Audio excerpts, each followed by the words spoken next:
What does it mean to love dunya? Does it mean that we're not allowed to have nice things? Does it mean we're not allowed to have jobs and get married and have nice houses? Of course we can. In fact, there were many companions who were extremely wealthy. But the problem is that the dunya has taken over our hearts. Hubb ad-dunya becomes a disease when you don't own your stuff owns you. You don't own your money owns you. You don't own your status owns you. You don't own your power owns you.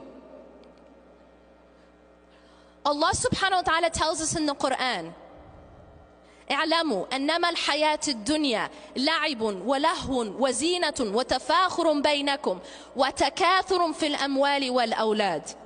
Know that the life of this world is play, amusement. You know what's very interesting about this ayah? Is when you break down this ayah,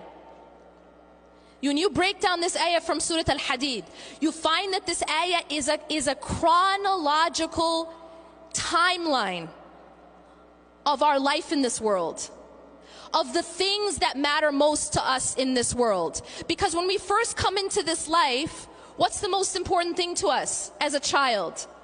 It's play. If you want to get a present for a little child and you drop $1,000 on an Armani suit, they're really not going to care.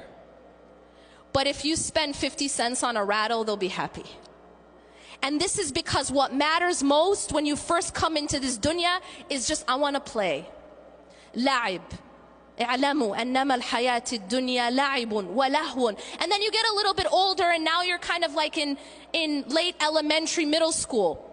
And now the most important thing to you, anyone who has people in that age, any children in that age group, what's their favorite thing to say? I'm bored.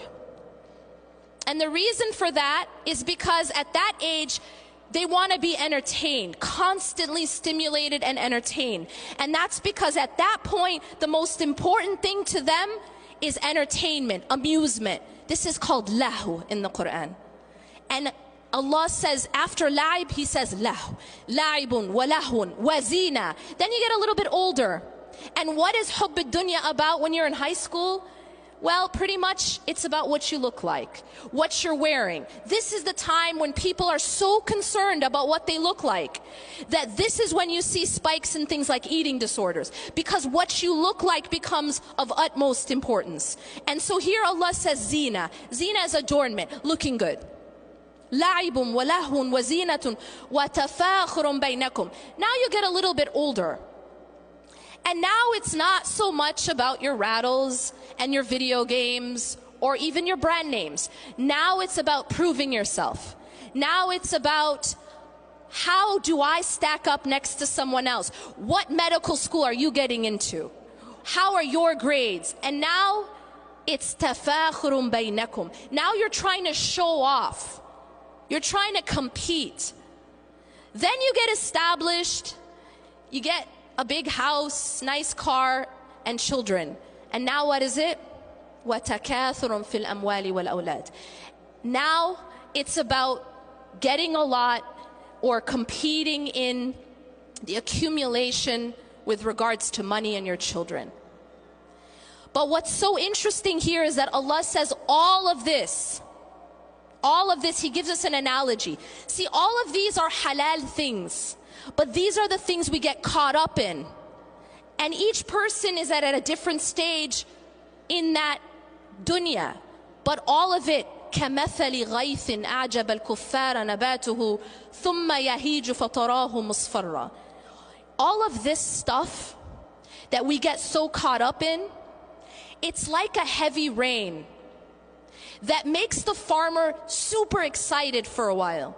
Because what happens, it brings vegetation. But then what happens to that vegetation? These things that we chase, what happens to it? It starts to crumble, becomes dry and yellow, and then it just becomes nothing. Allah subhanahu wa ta'ala is teaching us that the life of this world isn't meant to be chased. It isn't meant to be loved in that way. And when you take hubb ad-dunya and you fill your heart with it, it actually causes all types of other spiritual diseases.